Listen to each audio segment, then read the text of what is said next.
በክርስቶስ ኢየሱስ የተወደዳችሁ የዚህ ቻናል ተከታታዮች እንደምን አላችሁ?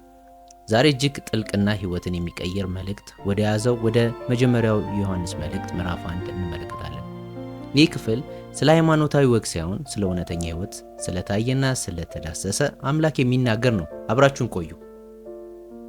ሐዋርያው ዮሐንስ መልእክቱን ሲጀምር ስለ ሕይወት ቃል ከመጀመሪያው የነበረውን የሰማነውን፣ በዓይኖቻችን ያየነውን፣ የተመለከትነውን፣ እጆቻችንም የዳሰሱትን እንናገራለን ይላል። ክርስትና እንዲሁ በሐሳብ የሚታሰብ ፍልስፍና አይደለም። ዮሐንስ የሚነግረን በታሪክ ውስጥ በሰው ሥጋ ተገልጦ ስለመጣውና አብረውት ስለበሉ ስለጠጡ ስለ ኢየሱስ ክርስቶስ ነው። ይህ የሕይወት ቃል የተገለጠው እኛ ከእግዚአብሔር አብ ከልጁም ከኢየሱስ ክርስቶስ ጋር እውነተኛ ኅብረት እንዲኖረን ነው። ይህ ኅብረት ደግሞ ደስታችንን ፍጹም ያደርገዋል። ከእርሱ የሰማናት ለእናንተ የምንነግራችሁ መልእክት ይህች ናት። እግዚአብሔር ብርሃን ነው፣ ጨለማ በእርሱ ዘንድ ከቶ የለም። ወዳጆች ሆይ ብርሃን ባለበት ቦታ ጨለማ ሊኖር አይችልም።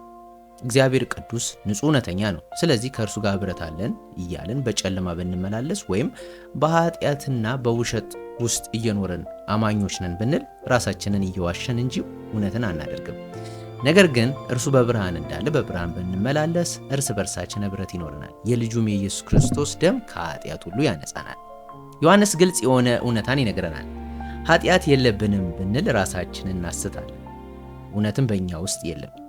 ማንም ሰው ፍጹም ነኝ ብሎ ሊመካ አይችልም። ነገር ግን ተስፋችን ያለው በራሳችን ጥንካሬ ላይ ሳይሆን በእግዚአብሔር ታማኝነት ነው።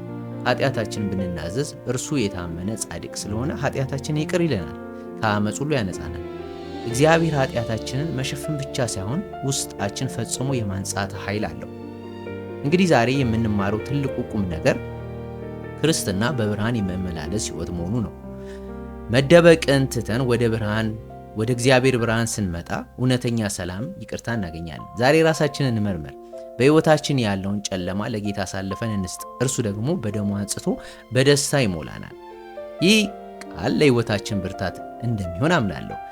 ቪዲዮ ለሌሎቹ እንዲደርስ ላይክ በማድረግና ለወዳጆቻችሁ ሼር በማድረግ አጋሩ። ለቻናላችን አዲስ ከሆናችሁ ሰብስክራይብ በማድረግ ቤተሰብ ሁኑ።